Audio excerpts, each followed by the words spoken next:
So hey everyone, welcome to a new video. So today we are going to discuss another poem from your syllabus, that is Amanda. So आज हम लोग और एक poem को discuss करेंगे and the name of the poem is Amanda. So in the very first title you can see the sign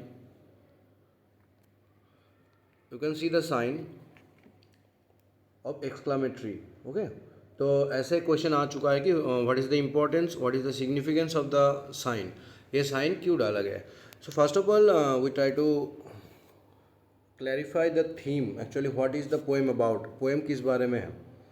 so basically the story is about, the poem is about the conversation between a child and her mother. एक बच्ची और उसकी mummy का एक conversation है. Basically mummy यहाँ पर उस बच्चे को बार बार इंस्ट्रक्ट कर रही है, जैसे बाकी पेरेंट्स करती है कि ये मत करो, ऐसे मत बैठो, ये मत खाओ. Actually this is the duties of each and every parents. हर एक पेरेंट्स का ड्यूटी होता है कि अपने बच्चे को सही तरीके से वो एक सही इंसान बना पाए. बट समटाइम्स ये जो टोकना होता है, जो नैगिंग होता है, you can also find the word nagging. तो नैगिंग का मात्रा इतना ज़्यादा हो जाए तो ज़्यादा हो जाता है कि कभी कभी बच्चे क्या हो जाता है, आइसोलेटेड हो जाता है. कभी कभी वो एक इमेजिनेटिव दुनिया में चला जाता है. यहाँ पर भी वैसे ही हो रहा है. अमांडा जो है उनको अपनी मम्मी बार बार उसको टोक रही है कि अमांडा ऐसा मत करो, तुमको मैं ये बोला था, क्या तुम ये कर चुके हो. So in every part of the poem जो टोन है हम लोगों को मिलेगा, काइंड ऑफ फ्रस्ट्रेटिव टोन है मम्मी का. मम्मी बार बार पूछेगा ये तुम क्यों नहीं किए, मैं बोला था तुमको ऐसा नहीं करना चाहिए था. So because of this continuous nagging sometimes क्या होता है कि बच्चे, the child actually went into isolation, and sometimes they go into the imaginative world where they can find the peace for their peace. कभी कभी क्या होता है, बच्चे को इतना नैग करने की वजह से वो लोग कुछ अलग दुनिया में अपना एक अलग दुनिया बना लेता है. तो यही है कि कभी कभी देखिए, इंस्ट्रक्शन देना, अपने बच्चे को सही रास्ते पे लाना, that is the duty of our parents, that there is no doubt. But कभी कभी एक बच्चे का जो स्पेस होना चाहिए, एक बच्चे को भी स्पेस देना चाहिए कि वो एक बच्चे के अंदर इमेजिनेटिव पावर होता है, वो अपने तरीके से बड़ा होना चाहता है, तो उसके लिए भी उसको थोड़ा स्पेस देना चाहिए. यहाँ पर और एक वर्ड आता है, दैट इज़ पैरेंथेसिस. तो पैरेंथेसिस क्या होता है? Parenthesis is actually it is use to add extra information without breaking the tone of main theme. Okay, तो कभी कभी क्या होता है, पैरेंथेसिस ऐसा एक है, काइंड ऑफ पंक्चुएशन बोल सकते हो ये. कभी कभी किसी भी स्टोरी में या फिर किसी भी पोएम में एक्स्ट्रा इन्फॉर्मेशन ऐड करने के लिए कुछ चीज़ें ऐड किया जाता है, जिसको पैरेंथेसिस कहा जाता है. और वो कभी भी मेन थीम को कभी भी वो हार्म नहीं करता, टेम्पर नहीं करता. तो यहाँ पर भी अगर तुम पोएम को देखोगे तो यहाँ पर ब्रैकेट में हर एक पैरा के बाद ब्रैकेट में कुछ पोर्शन होगा, जस्ट लाइक दिस. तो इसको कहा जाता है पैरेंथेसिस. यहाँ पे कुछ इन्फॉर्मेशन दिया जा रहा है, जैसे अमांडा को उसकी मम्मी कुछ इन्फॉर्मेशन दे रही है कि क्या तो ऐसे नहीं करना चाहिए, लेकिन ऑन द कॉन्ट्ररी अमांडा क्या कर रही है, वो अपनी मम्मी की बातों को ध्यान ना देते हुए वो अपने एक इमेजिनेटिव वर्ल्ड क्रिएट कर रही है इस नैगिंग से अपने आप को बचाने के लिए. Okay, so let's move to the main poem, line by line explanation. So in the very beginning mummy as usual उसको इंस्ट्रक्ट कर रही है कि don't bite your nails Amanda, अपने नाखून को मत खाओ न बालना Amanda. Don't hunch your shoulder. Hunch मतलब क्या होता है, कभी कभी अपने शोल्डर को ऐसे झुका देता है, सब ऐसे झुका के बोल रहे कि ऐसे अपने शोल्डर को ऐसे मत झुकाओ Amanda. Stop that slouching and sit up straight. बोले अपने स्पाइनल कॉर्ड को सीधा रखो, ऐसे बेंड मत करो. सिट अप स्ट्रेट खड़ा हो जाओ. So in the very first paragraph the mother actually instructing Amanda how to posture, about the posture, कि कैसे तुमको खड़ा होना है. जैसे नेल को बाइट नहीं करना है, नाखून को मत चबाओ, ऐसे झुक के मत बैठो, अपने स्पाइनल कॉर्ड को सीधा रखो, सीधा खड़ा हो जाओ. So these are the basic things, normal things, जैसे अपने बाकी मम्मी पापा ऐसे इंस्ट्रक्ट करते हैं अपने बच्चे को. But the problem is that may be Amanda की मम्मी बहुत ज़्यादा उनको नैग करती है. दैट इज़ वाई पैरेंथेसिस जो पार्ट है वहाँ पर देखा जाएगा कि अमांडा क्या कर रही है, अमांडा इसकी रेस्पॉन्स में क्या कर रही है? अमांडा सोचने लग गई कि देयर इज़ अ लैंग्विड एमरल्ड सी। वो सोच रही है कि देयर इज़ अ लैंग्विड। तो what is the meaning of languid? Languid means calm and relax. एक शांत एमरल्ड सी है, एक बड़ा सा एक शांत समुंदर है। Where the sole inhabitant is me, a mermaid drifting blissfully. तो बोल रहा है कि ऑन द कॉन्ट्ररी अमांडा क्या सोच रही है, क्या इमेजिनेशन कर रही है कि एक बड़ा सा एक शांत समुंदर है जहाँ पर सोल इनहेबिटेंट, मतलब वहाँ पर बस एक ही इंसान है और वो कौन है? मैं हूँ खुद। अ मरमेड, और मैं कौन हूँ? मैं एक मरमेड हूँ, दैट इज़ जिसको कहा जाता है जलपरी। ड्रिफ्टिंग ब्लिसफुली, जहाँ पर मैं ठहर रहा हूँ ब्लिसफुली, दैट इज़ शांति से। तो इन द पैरेंथेसिस से पता चल रहा है कि अमांडा जो चाह रही है वो है शांति, मतलब उनको खुद का एक टाइम चाहिए खुद के लिए जहाँ पर रोक टोक ना हो, मम्मी का बार बार जो टोक रही है मम्मी वो ना हो। इसी वजह से वो इमेजिनेशन में चली गई, इमेजिनेटिव वर्ल्ड में, कि ऐसा एक समुंदर है, एक बड़ा सा शांत सा, जहाँ पर बस कोई नहीं है, बस मैं हूँ एक जलपरी की तरह, और मैं वहाँ पर ठहर रही हूँ खुशी से। So let's move to the second paragraph. Again mummy टोक रही है और इंस्ट्रक्ट कर रही है। Did you finish your homework Amanda? क्या तुम अपना होमवर्क कंप्लीट कर चुके हो Amanda? Did you tidy your room? क्या तुम अपने रूम को सही सलामत सजा के रखे हो? I thought I told you to clean your shoes. I think मैं तुमको अपने तुम्हारे शूज़ को साफ करने के लिए बोला था अमांडा। तो इन द वेरी सेकेंड पैराग्राफ अब कुछ क्वेश्चन पूछा जा रहा है अमांडा से कि क्या तुम अपना होमवर्क कंप्लीट कर चुके हो? क्या तुम अपना रूम को साफ़ सुथरा रखे हो? मैंने तो तुमको बोला था ना कि तुम अपने शूज़ को साफ़ करने के लिए, क्या वो तुम कर चुके हो अमांडा? तो mummy mother is now asking question and on the answer Amanda क्या सोच रही है वो देखना है। अमांडा क्या बोल रहा है? I am N orphan. Orphan means अनाथ। तो बोल रहा है कि अमांडा ऑन द कॉन्ट्ररी एक इमेजिनेटिव दुनिया में चली जा रही है और क्या बोल रहा है कि रोमिंग द स्ट्रीट, मैं एक अनाथ हूँ जो रोमिंग द स्ट्रीट, जो स्ट्रीट में ऐसे घूम रही है। रोमिंग दैट मीन्स मूव और travel without any thinking, without any pressure, मतलब तुम ऐसे ही घूम रहे हो जहाँ तुम्हारा कोई उद्देश्य नहीं है, बिना उद्देश्य के तुम ऐसे फ्रीली घूम रहे हो। A pattern of dust with my hast bare feet, और बोले कि मैं एक अनाथ शिशु हूँ, एक अनाथ हूँ जो स्ट्रीट में घूम रही है फ्रीली, और मैं उस घूमते घूमते क्या कर रहा हूँ? हस्ट बियर फीट, दैट इज़ हस्ट मतलब होता है साइलेंट, बियर फीट मेरा नंगा पैर। अगर तुम्हारा पैर नंगा है तो कोई आवाज़ नहीं होगा, दैट इज़ वाई हस्ट शब्द का यूज़ किया गया। हस्ट बियर फीट, मेरा नंगा पैर से मैं उस रोड पे जो सॉफ्ट डस्ट है वहाँ पर मैं पैटर्न बना रहा हूँ। जैसे छोटे बच्चे क्या करते हैं, कोई बाली हो गया, कोई मतलब रेत हो गया, या फिर कोई डस्ट है, तो वहाँ पर वो क्या क्या पिक्चर बनाते हैं अपने मन से, अपने का। तो वो भी वही बोल रहा है कि मैं एक ऑर्फन हूँ जो रोड पे फ्रीली घूम रही है, और मैं रोड पे घूमते घूमते अपने बेयर फीट पे घूम रही हूँ, और अपने बेयर फीट से अलग अलग तरीके का मैं वहाँ पर पैटर्न बना रही हूँ। The silent golden, silence is golden, the freedom is sweet. बहुत ही इंपॉर्टेंट लाइन है। तो बोल रहा है कि Amanda, according to the Amanda, उसके लिए साइलेंस क्या है? गोल्डन है। तो this is gold, as you all know कि गोल्ड एक बहुत ही कीमती एक ऑर्नामेंट्स है, और यू कैन से एक वट एवर, बहुत ही कीमती चीज़ है। और उसके लिए वो अपने साइलेंस को गोल्ड के साथ कंपेयर कर रहा है। तो this is a kind of you can से मेटाफर यूज़ किया गया है, जहाँ पर बोला जा रहा है कि तो मेरे लिए साइलेंस गोल्ड की तरह ही कीमती है, एंड मेरे लिए फ्रीडम एक स्वीट है, स्वीट की तरह मीठा है। दैट इंडिकेट दैट वो अपने जीवन में शांति चाहता है और फ्रीडम चाहती है।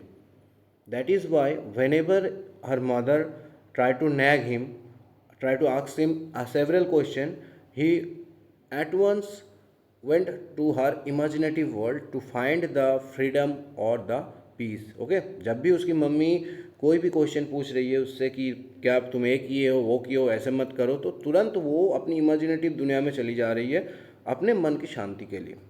Okay, next, move to the next paragraph. Don't eat that chocolate Amanda. Now the mother is restricted her to eat chocolates. बोले ऐसे डोंट ईट दैट चॉकलेट, ये वाला चॉकलेट मत खाओ अमांडा, रिमेंबर योर एक्ने, क्या तुमको याद नहीं है कि तुम्हारा वो एक्ने होता है? Will you please look at me when I am speaking to you, जब मैं तुमसे बात कर रही हूँ क्या तुम मेरी तरफ देख सकते हो?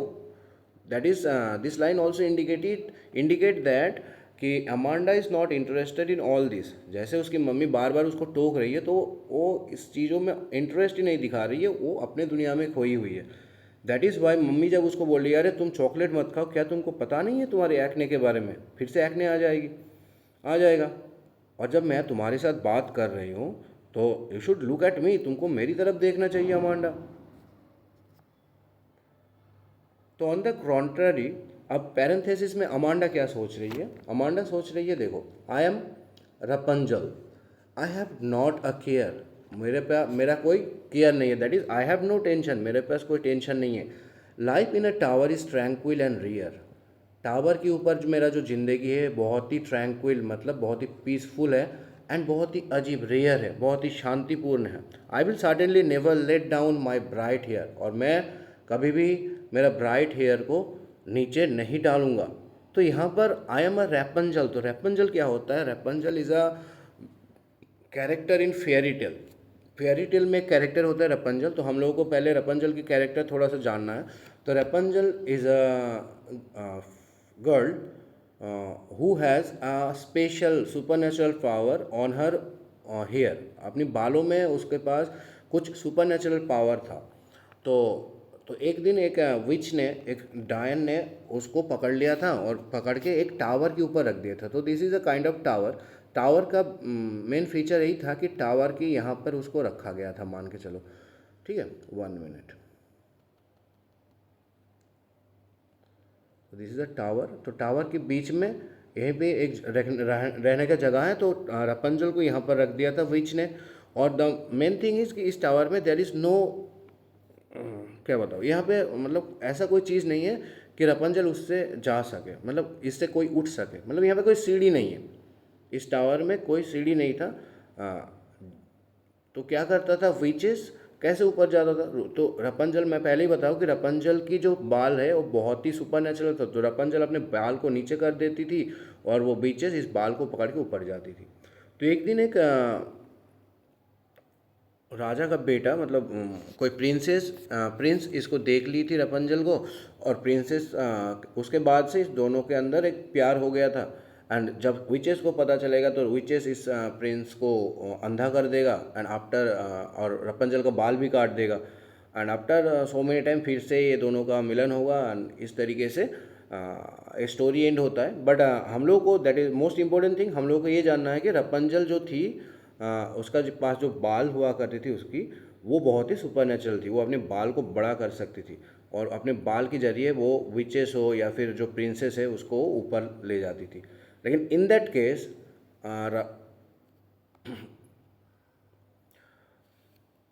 अमांडा बोल रही है कि नहीं, मैं रपंजल तो हूँ, एंड आई एम, मेरे पास कोई चिंता नहीं है। Life in a tower is tranquil and rear, मेरी जो लाइफ टावर में होगी वो बहुत ही ट्रैंक्विल, बहुत ही पीसफुल होगी।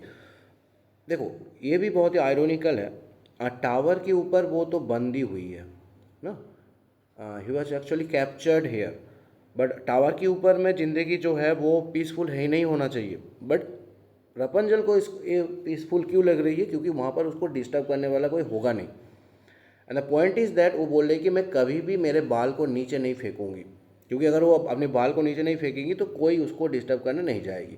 दैट इज़ वाई वो बोल रहे कि मैं एक रपंजल बनना चाहता हूँ, मैं एक रपंजल हूँ, और मैं इस टावर में अकेले बहुत ही शांतिपूर्णता के साथ ये लाइफ जी रही हूँ। So this is the, now move to the last stanza. In the last stanza में क्या बोला है? Stop that sulking at once. तो sulking, what is the meaning of sulking? Sulking मतलब होता है कि रिफ्यूज़ टू स्पीक और स्माइल। और यू कैन से, अगर मान के चलो हमारे साथ कोई बात कर रहा है, मैंने जैसे किसी से पूछा क्यों, कहाँ थे इतना टाइम, तो वो मान के चलो कोई आंसर ही नहीं कर रहा है, तो that is called the sulking, कि you are just neglecting someone, कि stop that sulking at once, बोले तुम ऐसा बिहेव मत करो मेरे साथ, सल्किंग मत करो, you are always so moody, तुम हर टाइम मूडी, अपने मूड में रहते हो, तुम मेरी बातें नहीं सुनते हो। Anyway, anyone would think that I nagged at you, अगर कोई देखेगा तो सोचेगा कि मैं तुमको हर टाइम टोकती रहती हूँ। तो इन द वेरी थर्ड लाइन अगर देखा जाए तो मम्मी को भी कहीं ना कहीं रियलाइज़ हो रही है कि मैं जो कर रही हूँ शायद मैं उसको ज़्यादा नैग कर रही हूँ। तो मम्मी को भी कहीं ना कहीं ये रियलाइज़ हो रहा है। तो इन द वेरी लास्ट पैराग्राफ में बोल रहे तुम ऐसा मत करो, तुम ऐसे जब मैं तुमको कुछ पूछ रही हूँ तो तुमको उसका रिप्लाई देना चाहिए, बट तुम ऐसे रिएक्ट ही नहीं करती हो, तुम मूडी हो बहुत ही। और अगर कोई देखेगा तो सोचेगा कि मैं ही तुमको बार बार ऐसे टोकती रहती हूँ। बट मम्मी को रियलाइज़ तो हुआ, लेकिन एट द एंड मम्मी फिर से जो गलती है वो अमांडा के ऊपर ही दे दिया कि तुम ही ऐसे करते हो और तुम्हारी बिहेवियर के लिए ही मुझे बार बार तुमको टोकना पड़ता है। So this is the end of the poem. So in this poem में एक्चुअली यही बोला जा रहा है कि each and every child we should give some space to our childrens. Yes, it is also necessary to instruct them so that they can find the good life, for their good life, for their good future. We should instruct them what is good or what is bad. But it is not that each and every moment we should nag them. We should stop them to do their own things. So in this modern age, as you all can know that even in NEP, so even the teachers, we the teachers are the scaffolders. We are not the teachers actually. We are the scaffolders. हमारा काम होता है कि तुम लोगों को बस help करना लर्निंग में, ठीक है। We are the helpers. तो इसी तरीके से मम्मी पापा को भी एक मैसेज देने की कोशिश कर रही है इस पोएम के द्वारा कि we should instruct them but we should not create such a situation that they should avoid us, कि ऐसा स्थिति हम लोग नहीं तैयार करेंगे कि बच्चे हमको अवॉइड करना स्टार्ट करें, वो अपना खुद का एक इमेजिनेटिव दुनिया बना ले। So we should take care of this thing also. So this is a theme you can से।